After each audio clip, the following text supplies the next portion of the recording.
तुमच्या बाळाला होत आहे कॉटनच्या पॅन्टीनी रॅश? हो, तुम्ही अगदी बरोबर ऐकलेलं आहे.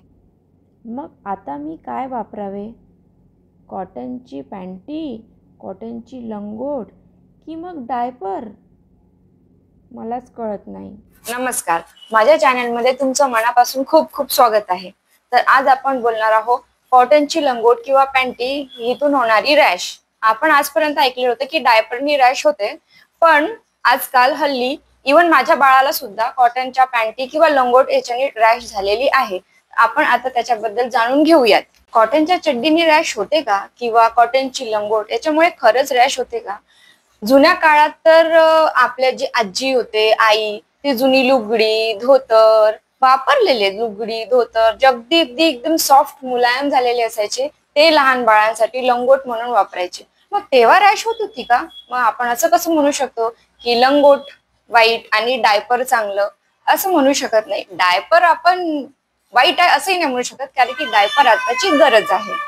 मग आता जाणून घेऊया की नेमकं कॉटनची पॅन्टी किंवा कॉटनची लंगोट यामुळे का रॅश होते आहे, याचं मुख्य कारण काय आहे आणि ते झाल्यास आपण काय करायला पाहिजे आणि ते होऊ नये यासाठी आपण कोणती काळजी घ्यायला पाहिजे. हल्ली मी खूपदा सगळीकडे बघितलंय की कॉटनची पॅन्टी किंवा लंगोट वापरल्याने त्यांच्या बाळाला रॅश होत आहे म्हणून. दुसऱ्यांचं जाऊ द्या, माझ्या बाळाला सुद्धा स्टार्टिंगला कॉटनची लंगोट वापरत असताना सुद्धा रॅश झालेली होती. त्याच्यामुळे मला हा अनुभव चांगल्या प्रकारे आहे, म्हणून मी माझा अनुभव तुमच्याशी आता शेअर करणार आहे. तर नेमकं काय कारण आहे रॅश होण्याचं? तर रॅश होण्याचं मुख्य कारण म्हणजे आपण वापरत असलेला निरमा आणि साबण. हो, तुम्ही अगदी बरोबर ऐकलेलं आहे. आपण बाळाची लंगोट किंवा पॅन्टी जेव्हा हे साफ करायची असते ना, धुवायचं असतं, तेव्हा आपण त्याला गरम पाण्यात निरमा टाकून ठेवतो. निरम्यात टाकून झाल्यानंतरही त्याच्यावरचे डाग स्वच्छ व्हायला पाहिजे म्हणून त्याला अजून साबण लावतो. त्या साबण लावल्यानंतर तो निरमा आणि साबण त्याचा इतका थर बसतो त्याच्यावर की ते दोनदा पाण्यातून काढल्यानंतरही निघत नाही, आणि तेच मुख्य कारण आहे बाळाला रॅश होण्याचं.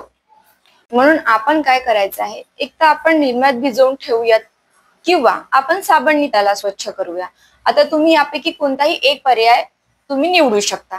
त्यानंतर त्याला 2 ते 3दा स्वच्छ पाण्यातून पिळून काढूया. स्वच्छ पाण्यातून पिळून काढल्यानंतर आता तुम्हाला काय करायचं आहे की त्याला कोमट पाण्यामध्ये एक झाकण डेटॉल टाकून त्यामध्ये 10 मिनिटासाठी ठेवायचा.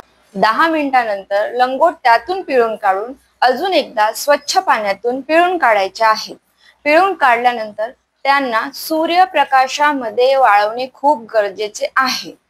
यामागचं पण एक मिथ म्हणू शकता, मी ऐकलेलं मिथ, की लहान बाळाचे कपडे हे सूर्यप्रकाशात वाळवायचे नसतात असं मी ऐकलेलं आहे, पण ते कम्प्लिटली मिथ आहे.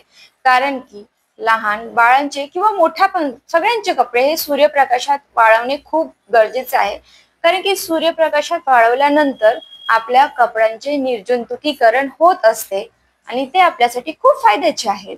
कुणाच्याही बाळाला रॅश होऊ नये म्हणून आपण ही काळजी नक्कीच घेऊ शकतो. मीही माझ्या बाळाला रॅश झाल्यानंतर ही काळजी घेतली होती. आणि बाळाला जर रॅश झालीच आहे तर आपण त्याच्यावर काहीही न लावता खोबरेल तेल किंवा नारळाचं तेल लावून आपल्या डॉक्टरला कन्सल्ट करू शकतो. तुम्हाला जर हा व्हिडिओ आवडला असेल तर नक्की शेअर, कमेंट, लाईक आणि चॅनलला सबस्क्राईब करायला विसरू नका. त्यामुळे तुम्हाला अजून अशा प्रकारच्या नवीन नवीन माहिती ऐकायला मिळतील. नमस्कार.